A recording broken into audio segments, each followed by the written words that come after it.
नमस्कार, आपण पाहतात मुवमेंट टीव्ही मराठी। जेजुरी येथील पालखी महामार्गावरील अतिक्रमणे हटवली। अवघ्या महाराष्ट्राचं कुलदैवत असलेल्या खंडोबाच्या जेजुरी नगरीत प्रशासनाच्या वतीनं महामार्गावरील अतिक्रमणे हटवलीत। जेजुरी येथे पालखी महामार्गावर म्हणजे सासवड जेजुरी मार्गावर त्याचबरोबर जेजुरी बारामती मार्गावर मोठ्या प्रमाणात अतिक्रमण करण्यात आलं होतं। त्यामुळे जेजुरी येथे येणाऱ्या भाविकांना वाहतूक कोंडीचा सामना करावा लागत होता।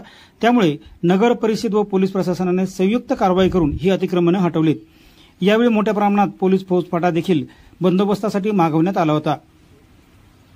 मुवमेंट टीव्ही मराठीसाठी प्रतिनिधी अशोक कुंभार, जेजुरी।